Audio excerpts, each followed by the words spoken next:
12th के साथ first attempt में मोबाइल बज गया। ये तो बहुत गलत बात है भाई। तो मैं तो हरियाणा वाले बच्चों को यही कहना चाहूँगा। अरे हरियाणवी में बात करो भाई साहब, और इसको छतरी की तरह बार बार घुमाओ मत। पीसीपी को दिखाओ, पीसीपी के स्टूडेंट। ये सब चीजें वीडियो में रहेंगी, कट नहीं होंगी, ध्यान रखना। अच्छा, डिप्रेशन आता था कभी? कभी नहीं। कि यार क्या होगा, सिलेक्शन होगा कि नहीं, क्या है प्लान है, रैंक आएगी कि नहीं, ये वो। No depression. नागौरी वैसे भी डिप्रेशन को नजदीक नहीं आने देते। बात तो सही है। तो राव साहब बताएं, हरियाणा में तो राव साहब के जलवे बड़े ही हैं चारों तरफ। उधर दिल्ली जाते हैं तो होटल ओल्ड रावर, न्यू रावर, राव ही राव और के। हरियाणा वाले बच्चे जो आते हैं उनका आपको अलग ही पता चल जाएगा। एक तो ये हरियाणा को उसको अलग ही माहौल रहता है उसका। आप कहीं भी देख लेना, आप मिलते ही पता चल जाएगा। किसी न किसी चीज़ में तो वो तो अव्वल पाएगा ही। किसी न किसी चीज में तो अव्वल होगा। तीनों प्रतिभाएं वो हैं जिन्होंने 12th के साथ 660 प्लस अंकों का स्कोर नीट 2023 में हासिल किया। बहुत सारे नीट एस्पिरेंट्स और उनके पेरेंट्स इस वीडियो को देखेंगे, तो मैं चाहूँगा सब्जेक्ट वाइज आप स्ट्रेटेजी बताएं और नीट के एस्पिरेंट्स को 12वीं के साथ 180/180 लाने के लिए किस तरीके से तैयारी करनी चाहिए। अपने अपने चॉइस का सब्जेक्ट डिसाइड कर लें। नमस्कार, नीट एवं जेईई सक्सेस स्टोरीज का सिलसिला जारी है और पीसीपी प्रिंस सीकर से मैं डॉक्टर पीयूष सुंडा, और मेरे साथ आज 3 प्रतिभाएं बैठी हैं। तीनों के चश्मे लगे हुए हैं, लेकिन मैं बताना चाहूँगा कि वो प्रतिभाएं हैं जिन्होंने अच्छे अंकों के साथ 12th के साथ फर्स्ट अटेम्प्ट में मोबाइल बज गया। ये तो बहुत गलत बात है भाई। मोबाइल बज गया मीन्स हॉस्टल में मोबाइल नहीं था, इसलिए बड़े शौक से मोबाइल पालने लग गए लगते हैं। तीनों प्रतिभाएं वो हैं जिन्होंने 12th के साथ 660 प्लस अंकों का स्कोर नीट 2023 में हासिल किया। यहाँ पे पंकज है, जायल नागौर से, गांव जोचिना। जोचिना, जो और चीना दोनों का मिश्रण। जोचिना में जो भी पाए जाते हैं क्या, या चने भी पाए जाते हैं? जो और चने नहीं पाए जाते। तो जोचिना जायल नागौर से पंकज, जिसने 662 662/720 12वीं के साथ। आगे भूपेंद्र राव साहब आगे रेवाड़ी से चलकर आगे सीकर, और पहले अटेम्प्ट में ले गए सक्सेस 671 671 आउट ऑफ 720। और आगे प्रदीप दतुलिया फिर से नागौरी, जायल नागौर से, और 12th के साथ ही 666 666 720 में से नंबर। मैं बताना चाहूँगा कि एक से बढ़कर एक प्रतिभाएं हमारे साथ हैं। आज इनसे हम चर्चा करेंगे और इस वीडियो के माध्यम से स्टूडेंट्स तक, पेरेंट्स तक मैसेज पहुंचाना चाहेंगे कि 12वीं के साथ अच्छे अंक किस तरीके से हासिल किए जा सकते हैं। तो तीनों बच्चों का इस स्टूडियो में बहुत बहुत स्वागत है। Thank you sir. जोर से बोलिए thank you. Thank you sir. अभिनंदन है, फिर धीरे धीरे बोला, आपका बहुत बहुत अभिनंदन है। Thank you sir. बहुत बढ़िया। अभी थोड़े दिनों में डॉक्टर बन जाएंगे, फिर बड़े जोर से बोलेंगे, हमसे भी आगे निकलेंगे। तो मैं चाहूँगा वीडियो को इंटरेस्टिंग रखें, बड़ी काम की चीज़ें वीडियो के माध्यम से दर्शकों तक पहुँचाएं। उससे पहले शॉर्ट इंट्रोडक्शन मैं चाहूँगा तीनों बच्चे अपना अपना दें। सर, मेरा नाम पंकज है। मेरे नीट में 662 अंक हैं और मैं जोचिना गांव से जाइल तहसील में नागौर से हूँ। और मेरे पिताजी एक गवर्नमेंट टीचर हैं और मेरी माताजी हाउसवाइफ हैं। 2 भाई हैं हम, दादाजी है और मेरी दादी है और मेरे बड़ा पूरा परिवार है। Yes sir. बुजुर्ग भी हैं, बच्चे भी हैं। बुजुर्ग भी हैं, बच्चे भी हैं, सब है। सब एक आनंदित माहौल रहता होगा गांव में। Yes sir. शाम को ऐसे बैठक बनती है कि नहीं? सर बनती है जी। गपशप होते हैं कि नहीं शाम को? होती है रोज। बतलाउन बोलते हैं, क्या बोलते हैं उसको? हथाई बोलते हैं। हथाई बोलते हैं। चलो आगे चलते हैं, शॉर्ट इंट्रोडक्शन और आगे के राउंड में चलेंगे। भूपेंद्र राव साहब बोलिए। सर, मेरा नाम भूपेंद्र राव है। मैं सुधराना गांव का रहने वाला हूँ, जिला रेवाड़ी। कैमरे में देख के बोलिए, हरियाणा वालों को बताना है। हरियाणवी में बोल के बता दें। अभी मैंने नीट में 671 अंक प्राप्त कराया ही। और इबे मैं काउंसलिंग खातर आयो हूँ। इबे हाँ, तो पहले क्यों नहीं आयो?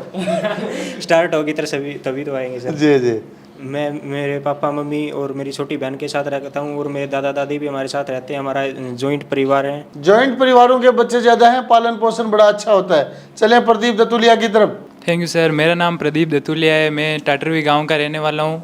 नीट में मेरे 662 अंक है। गांव में अरे नंबर भूल गया खुद के, पंकज के नंबर बता रहा है। नीट में मेरे 666 अंक है। परिवार में मेरे पापा मम्मी, मेरा भाई, मैं, दादी है, चाचा है, चाची है, सब हैं। सब हैं। बहुत बढ़िया। और मेरा 12वीं के साथ सिलेक्शन हुआ है। कौन सी क्लास में आए थे प्रिंस में? 9th क्लास में आया था। 9th और 10th मैंने JRS से की और JRS campus Hindi medium English medium? English medium. बहुत बढ़िया। JRS कैंपस भी बड़ा हाईलाइट हो रहा है आजकल, 12वीं के साथ बच्चे अच्छे अंक प्राप्त कर रहे हैं। और 11th 12th मुझे भाई ने सजेशन दी, मेरा जो एयरफोर्स में सिलेक्शन हो गया, अशोक चुएल नाम है जी। उसने बाद में नीट के लिए बोला था, डिफेंस इसलिए एकेडमी में चयनित बच्चे भी अपने छोटे भाई बहनों को PCP में बहुत भेज रहे हैं। और बाद में 11th 12th मैंने यहीं कोचिंग से की और 12th के साथ सिलेक्शन हो गया। बहुत बढ़िया। अगले राउंड की तरफ चलते हैं। ये तो बच्चों का परिचय हो गया और फिर चलते हैं पंकज से चलें पहले। भूपेंद्र से हाथ का इशारा करा भूपेंद्र की तरफ, पता नहीं क्या क्वेश्चन पूछ लेंगे। तो राव साहब बताएं, हरियाणा में तो राव साहब के बड़े जलवे बड़े ही हैं चारों तरफ। उधर दिल्ली जाते हैं तो होटल ओल्ड रावर, न्यू रावर, राव ही राव हो रखे हैं। तो आप बताएं, अपनी 11th 12th 2 साल रहे PCP में? Yes sir. हॉस्टल में रहे या बाहर रहे? नहीं, हॉस्टल में। हॉस्टल में रहे। तो बताएं, अपने अनुभव शेयर करें शॉर्ट में। अनुभव सर बहुत बढ़िया था। यहाँ पे 11th में आए थे और 11th और 12th बस 2 साल फाउंडेशन की और अपने जो टीचर्स ने बताया था वही करते गए और बस साथ साथ हो गया। अभी पता ही नहीं चला। 12वीं के साथ 671 नंबर। हाँ सर, आखिर में तो एकदम शॉकिंग सा ही रिजल्ट था, बाकी लग नहीं रहा था शुरू में पहले। तब टेस्ट में 11वीं में आए थे तो कितने नंबर आते थे? 11वीं में शुरू में थे 600 650 थे, फिर बाद में ऊपर नीचे होते रहे थे सर ये, फिर बाद में नीचे 500 550 तक भी गए थे। हर लेवल देखा आपने अंकों का, उतार चढ़ाव देखा है। आखिर में भी कुछ सर ऐसा नहीं चल रहा था बाकी कि 600 भी कभी कभी आ जाते थे, बाकी वरना नहीं आ रहे थे। इसमें एक बार तो लग रहा था मतलब जैसे नहीं हो पाएगा, फिर आखिर में जैसे बताया था कि मतलब विश्वास रखो और आखिर में पेपर आसानी आएगा, जो तैयारी हो रही है उसी पे बस वो करते रहो। बहुत बढ़िया।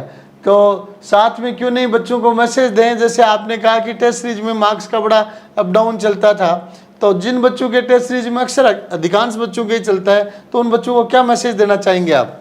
मैसेज सर यही है कि मतलब लगातार मेहनत करते रहो। आखिरी दिन का तो नहीं पता ना अभी तो, कि अभी बताया था बहुत सारी बातें बताई थी जो सेमिनार में जो भी होते हैं वो माहौल आराम से नॉर्मल कर देते हैं, जो भी टेंशन का चल रहा है। इसका मतलब सेमिनार को ढंग से सुनते थे आप? हाँ सर, बिल्कुल। और आखिरी टाइम पे तो बहुत ज़रूरी है।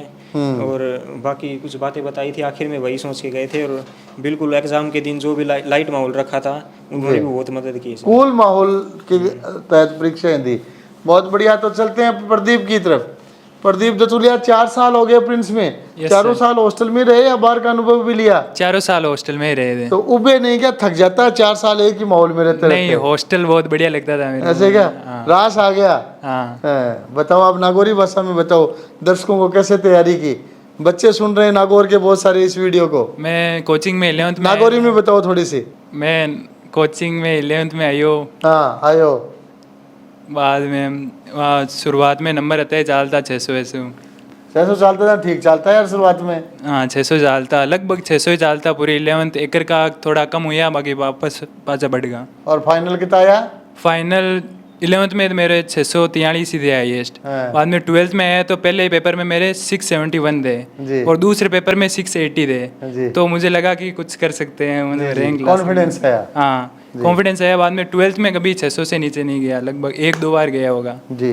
और जो लास्ट में टेस्ट सीरीज चली थी उसमें भी ज़्यादा उतार चढ़ाव नहीं था, लगभग कंसिस्टेंट। गांव से आप सीख कर आए हो है ना? 8वीं पास करते ही सीख कर आ गए प्रिंस में JRS कैंपस में। Yes sir. तो जब 8वीं पास करके आए थे तब लग रहा था कि 12वीं के साथ डॉक्टर बन के जाएंगे, वो भी अच्छी रैंक के साथ? नहीं, शुरुआत में ऐसा कुछ नहीं था, बस 9 10th पे फोकस किया था। 10th में बढ़िया परसेंटेज बनानी है जी। बाद में 10th में कोरोना आया तो उसमें बस विचार आया और भाई ने थोड़ी सजेशन दी कि नीट कर ले, बढ़िया है, डॉक्टर बन जाएगा।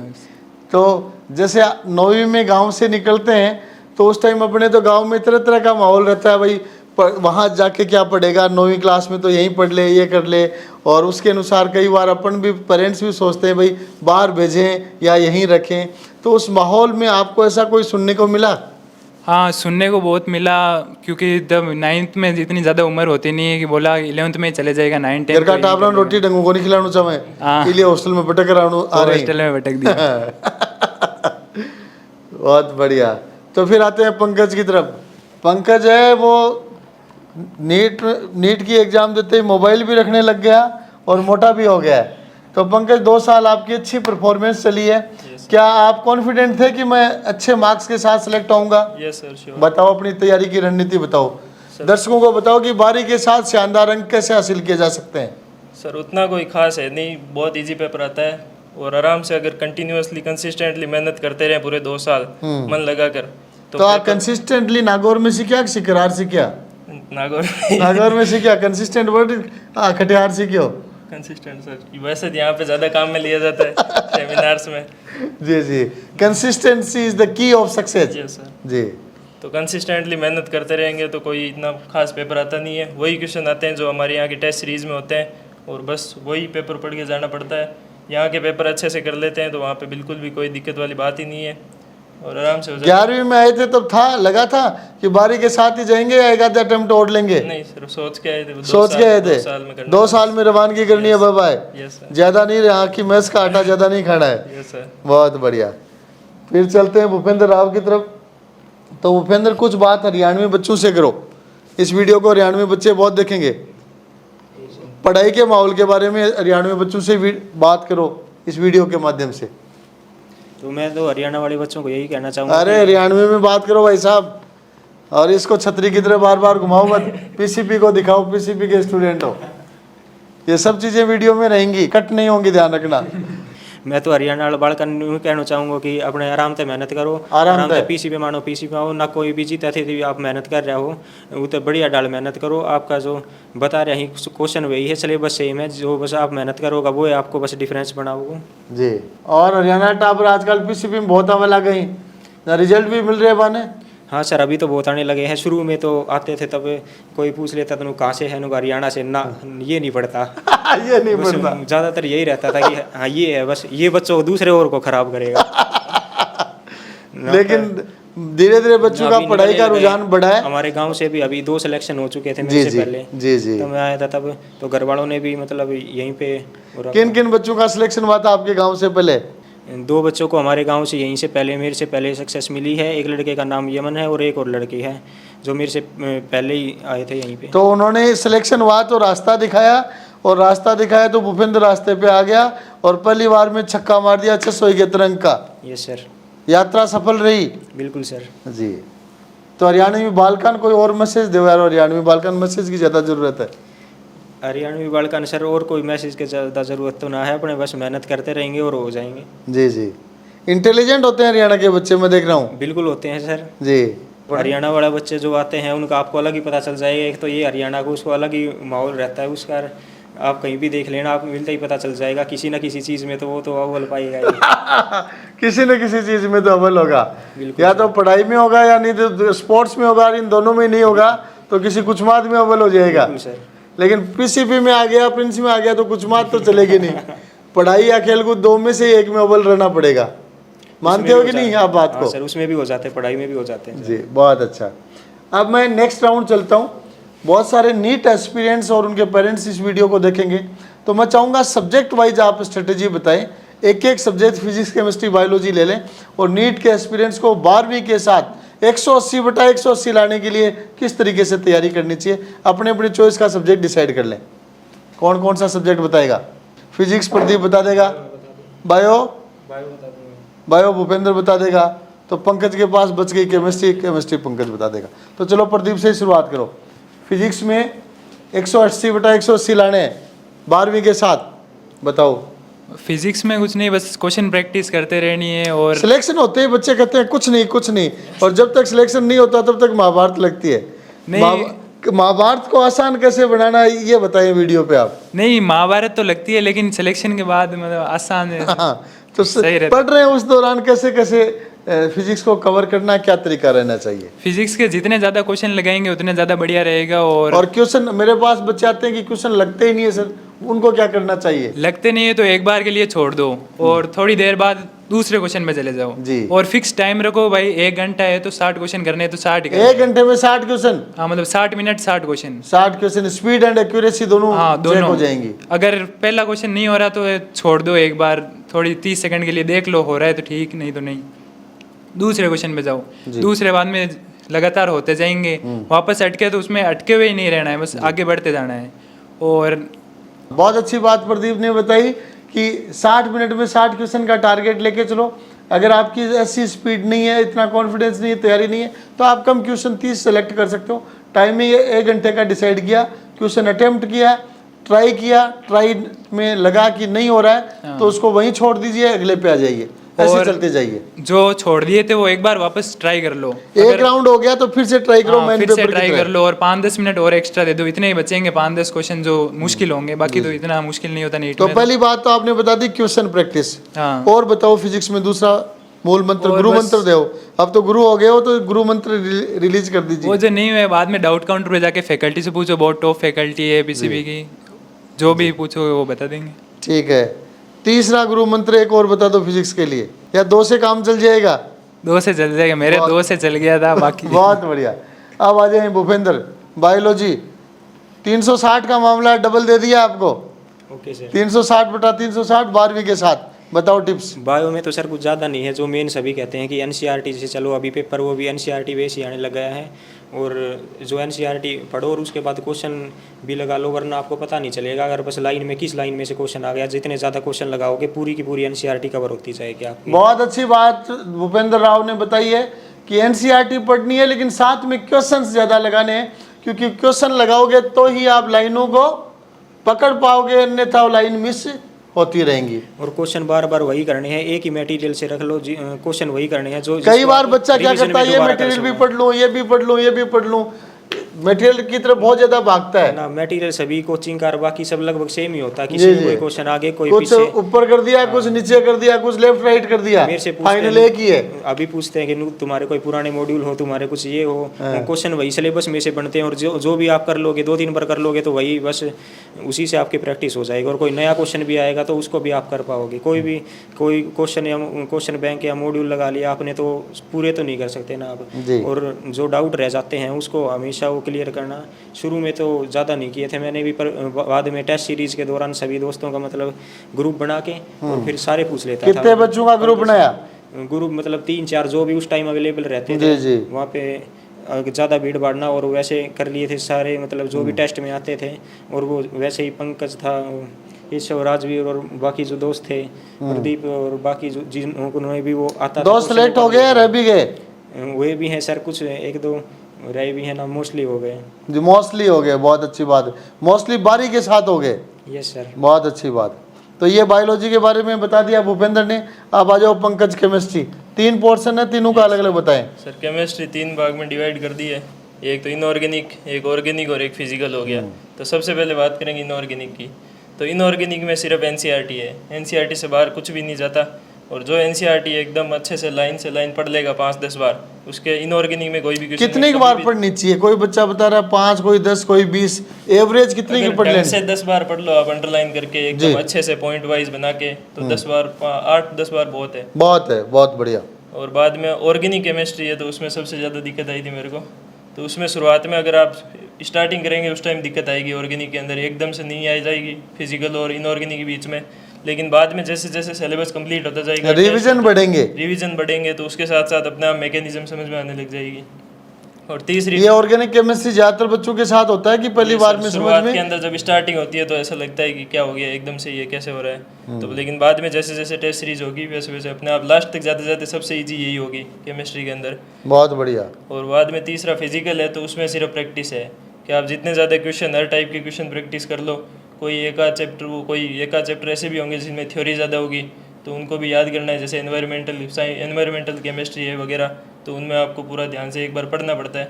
बायोलॉजी की तरफ पढ़ो उनको। हाँ, बायोलॉजी की तरह एनसीईआरटी से पढ़ लो, उसमें ज़्यादा क्वेश्चन लगाने की कोई ये नहीं। तो यही है सर। बहुत बढ़िया। तो तीनों बच्चों ने तीनों सब्जेक्ट के टिप्स बता दिए हैं, और 180 360 मीन्स 12वीं के साथ 720 बटा 720 कैसे लाया जा सकता है, इसके टिप्स भी बता दिए हैं। तो मैं मानता हूं कि इस वीडियो को देखने वाले स्टूडेंट्स, पेरेंट्स को नीट 2024 को क्रैक करने में मुश्किल नहीं होगा। बहुत अच्छे अंकों के साथ वो नीट 2024 क्रैक कर सकते हैं। अब लास्ट फास्ट ट्रैक राउंड ले लेते हैं। तीनों ही हॉस्टल के बच्चे हैं क्या? Yes sir. तीनों। तो तीनों ही बच्चे प्रिंस के हॉस्टल में रहे हुए हैं। आप दोनों 2-2 साल रहे 11th-12th में। सर 10th में आया था मैं। पंकज 10th में आ गया था, तो पंकज रहा 3 साल। तो पंकज 10th 11th 12th 3 साल रहा। यस सर, 3 ठीक है, बहुत बढ़िया। भूपेंद्र 11th और 12th सर 2 साल रहा, और प्रदीप 4 साल रहा। तो 2, 3, 4 साल का हॉस्टल का अनुभव है। एक एक इंटरेस्टिंग बातें आने दो, शॉर्ट एंड स्वीट। कौन बताएगा सबसे पहले? एक बता देगा तो दूसरा खुल जाएगा। कोई अंदरूनी बात भी बता सकते हो? और तो कुछ नहीं सर, हॉस्टल में ज़्यादातर यही बच्चों को मतलब आपस में बाहर तो जा नहीं सकते, इसलिए ज़्यादातर बच्चे यहाँ पे मतलब वो करते हैं कि ये ऐसा नहीं होना चाहिए, वैसा नहीं होनी चाहिए, बाहर जाने नहीं देते। हाँ, बाकी सब ठीक है सर यहाँ पे हॉस्टल में। और मेरे साथ जो मेरे रूममेट थे, मेरा भाई है और अभी 12th में है, और दूसरा रूममेट भी अभी 12th में है, उनके साथ ही बस वो दोनों एकदम कूल माहौल रखते थे, एकदम मस्ती का। स्कूल में पढ़ के आए आराम से, रूम में कोई डिप्रेशन वगैरह कोई और कुछ फालतू की बात है। डिप्रेशन ने तो नजदीकी को नहीं आने देता। ना बिल्कुल मस्त माहौल। और कभी आपस में ही वैसे ही मजाक मस्ती करने लग गए, बैट जोड़ लिए, कुश्ती करने लगे। कुश्ती भी कर लिए? पेनल्टी नहीं लगी रिपेयर की? ना एक बच्चे को रखते थे ना खड़ा गेट पे शीशे में से देखता रहे शीशे में। और बाकी मेरे दोस्तों के साथ कभी ज़्यादा ही मतलब वो नहीं हुआ तो दोस्तों के कमरे में जाके बैठ गए, कभी नहीं पढ़ाई हो रही तो रात को दूध लेने के बाद कभी कभी गप्पे मारने लग गए, और वैसे ऐसे निकल जाते थे सर। ना ज़्यादातर तो पढ़ाई करते थे, पढ़ाई के स्पेयर मोमेंट्स, स्टडी रूम चलाए जाते थे रात को। स्पेयर मोमेंट्स कैसे एंजॉय करते थे उनके बारे में बच्चे बता रहे हैं। और जब एक ही कैंपस में आप स्कूल, कोचिंग, हॉस्टल, मैच सब ले रहे हो, बाहर जाने का काम नहीं है, तो लीजर मोमेंट्स भी होना जरूरी है। नेक्स्ट बताएं। पहले तो लगता था कि हॉस्टल में बहुत ज़्यादा बाउंडेशन है, ये है वो है, लेकिन अब सिलेक्शन के बाद लग रहा है वो बाउंडेशन सही थी। मोबाइल नहीं रखना, बाहर फालतू में घूमने नहीं देना, बहुत सही है। वो बाउंडेशन नहीं रहती तो पता नहीं प्रदीप इस टाइम टारगेट कर रहा होता। हाँ, हो सकता है कुछ भी जी। और बस हॉस्टल में वार्डन ने भी मोटिवेट करते थे, वार्डन भी। और पढ़ाई के टाइम पढ़ाई करते थे, मस्ती के टाइम मस्ती करते थे। दूसरे बच्चों के लड्डू उड्डू खाएगी नहीं, ये बताओ? नहीं, लड्डू नहीं या खुद वाले खिलाएगी नहीं दूसरों को? नहीं लाता ही नहीं था लाता नहीं था, दूसरे खा जाएंगे। नहीं, ये कुछ नहीं था, बस खाता ही नहीं हो लड्डू। खाते नहीं हो। और पंकज मेरे सामने वाले रूम में था, पढ़ाई के टाइम दोनों डिस्कस कर लेते थे एक दूसरे के रूम में जाके, वार्डन को बता देते थे। हम हमारे मार्क्स भी ठीक आते थे तो वार्डन सर इतना वार्डन लचीलापन देते थे क्योंकि बच्चे अच्छा परफॉर्म कर रहे हैं। हाँ, निश्चित रूप से बाद में बातें करने वालों को ही वार्डन रोकते हैं दूसरे कमरों में हाँ, जाने से। Yes sir. अगर बच्चा परफॉर्मेंस सीख देता है तो उसको लचीलापन मिल जाता है। हाँ, बाद में वार्डन सर भी सपोर्ट करने लगे। और कभी मस्ती का टाइम होता है ऐसे ही कोई पेपर की बॉल बना लेते और खेलने लग जाते हम 3-4। उसी में मजा आता था कि पता नहीं कितना आनंद आ गया। नहीं, एक बार फ्रेश हो जाता था माइंड और वापस पढ़ने बैठ जाते तो और ज्यादा दिमाग में तो कागज की बॉल फेंकते किधर थे? वॉलीबॉल खेलते थे ऐसे ही रूम में बेड पे। हाँ, कागज की बॉल बना के वॉलीबॉल खेल लिया ताकि बच्चा कुछ मिनट्स के लिए कुछ दिमागी तौर पे रिफ्रेश हो गया। बहुत अच्छा। Yes sir. आजा पंकज, तू तो गंभीर रहता था यार, क्या इंटरेस्टिंग बताएगा, बता देंगे? या गंभीर दिखने के लिए था? ऐसे ही था सर दिखाने के दांत अलग और खाने के अलग। बता कुछ इंटरेस्टिंग फिर। सर मेरा हॉस्टल का अनुभव बहुत ही अच्छा रहा। यहाँ के हॉस्टल बहुत ही बढ़िया थे, खाने की फैसिलिटी, मेस फैसिलिटी वगैरह। और वहाँ पे time to time study plan भी चलता रहता था पूरे दिन। जैसे ही आप स्कूल से आए तो बाद में आपका अच्छे से बनाया हुआ एक स्टडी प्लान रहता था कि शाम को आपको रात को दूध के टाइम तक, जैसे 10:30 बजे दूध मिलता है तो उस टाइम तक आप आराम से वहाँ पे बैठ के पढ़ाई कर सकते हैं। और सर बाकी मजाक भी होता था दिन में, जैसे 24 घंटे तो पढ़ नहीं सकते कोई, तो उसमें 1-2 घंटा ऐसे मजाक मस्ती चलती थी, दोस्तों के साथ बातचीत भी होती थी, डिस्कशन भी होता था। तो नीरस लाइफ नहीं था? नीरस लाइफ नहीं था सर, बिल्कुल एंटरटेनिंग लाइफ थी। एंटरटेनिंग था, ह्यूमरस था। Yes sir. कभी अच्छा, डिप्रेशन आता था कभी? कभी नहीं कि यार क्या होगा, सिलेक्शन होगा कि नहीं, क्या है प्लान है, रैंक आएगी कि नहीं, ये वो। No depression. नागौरी वैसे भी डिप्रेशन को नजदीक नहीं आने देते। तो क्या 10th में आए थे, जेआरएस में आए थे आप? 10th में जेआरएस में 10th में जेआरएस, वहाँ बच्चा और भी अच्छा पक जाता है कंपैरेटिवली। का माहौल देखा। कभी कभार जैसे खेल कूद भी कर लेते थे रूम में, कोई बोतल को जैसे बैट की तरह ले लिया और बॉल बना ली, थोड़ी देर क्रिकेट वगैरह खेल लिए रूम में ही। बॉल कैसे बनाते थे? बॉल पेपर की बॉल और पानी की बोतल का बैट। यस जी। कभी कभार और उसी से क्रिकेट के मैच का आनंद। Yes sir. बहुत बढ़िया। थोड़ी देर। लेकिन कुछ तोड़ फोड़ तो नहीं की? नहीं सर, किया तो अभी पेनल्टी दे के जानी है। नहीं सर। तो ये तीनों प्रतिभाएं थी जिन्होंने 12th के साथ नीट 2023 में 662, 666 और 671 अंक के स्कोर्स के साथ 12th के साथ नीट को क्रैक किया है और अच्छी मेडिकल कॉलेजेस की राह पकड़ ली है। और 12th के साथ जो अचीवर्स होते हैं वो आगे जाकर मेडिकल कॉलेज में जाकर भी बहुत अच्छा करते हैं, चाहे वो आगे मेडिकल साइंस में रहें चाहे अन्य फील्ड में जाएं, हमेशा अव्वल ही रहते हैं। आप तीनों को उज्जवल भविष्य की बहुत बहुत शुभकामनाएं। Thank you sir. बहुत बढ़िया।